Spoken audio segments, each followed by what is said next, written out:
ভাইরে, যে ঈদে বাংলার দাবাং খ্যাত অভিনেতা মিস্টার জায়েদ খানের সিনেমা ও বাংলার ক্রিস্টোফার নোলান খ্যাত এমডি ইকবাল ভাইয়ের সিনেমা নাই, সেই ঈদে মানুষ কিভাবে আনন্দ উল্লাস করবে। বলিউডের ভাইজান যেমন ঈদ আসলেই সিনেমা রিলিজ দেয়, তেমনি আমাদের দেশের ভাইজান বাংলার দাবাং খ্যাত নায়ক মিস্টার জায়েদ খানও ঈদ আসলে সিনেমা রিলিজ দেয়। গত বছর বাংলার দাবাং মিস্টার জায়েদ খান তার সোনার চর সিনেমা রিলিজ দিয়ে সব হল দখল করে নিয়েছিল এবং তার সেই সিনেমা বাংলাদেশের সবচেয়ে ব্যবসা সফল সিনেমা বলে বিবেচিত হয়েছিল।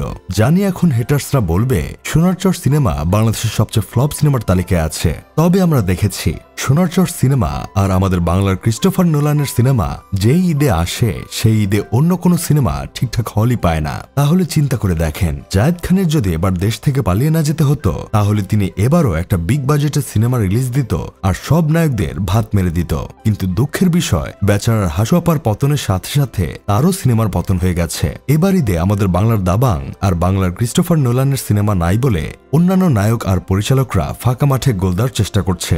যদি আমাদের বাংলার ক্রিস্টোফার নোলান এবার ঈদে কোনো সিনেমা নিয়ে আসতো, তাহলে অন্য কোনো সিনেমা একটা হলই পেত না।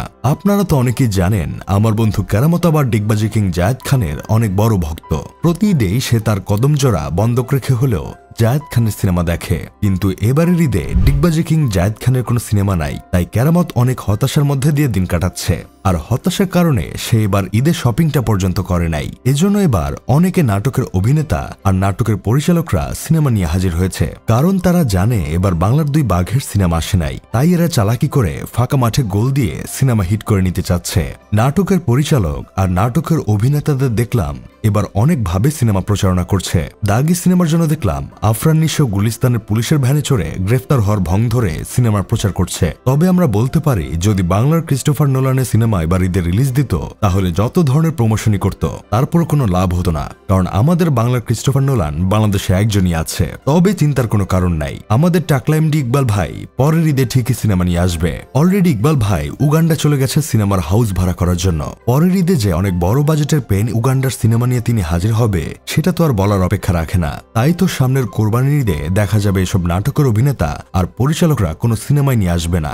যদি আগে থেকে কোনো ঘোষণা দিয়ে থাকেন, তাহলে সেটাও বাংলার ক্রিস্টোফার নোলানের ভয়ে ক্যান্সেল করে দিবে। আমাদের বাংলার টাকলা ক্রিস্টোফার নোলান আমাদের দেশের একমাত্র পরিচালক যিনি কোনো প্রতিপক্ষ পরিচালককে গোনায় ধরে না। এমনকি বাংলাদেশের সুপারস্টার শাকিব খানের কোনো সিনেমাকেও তিনি তার সিনেমার ধারের কাছে রাখে না। আমাদের ইকবাল ভাইয়ের মাথায় চুল না থাকতে পারে, তার মাথা ভর্তি কনফিডেন্স ঠিকই আছে।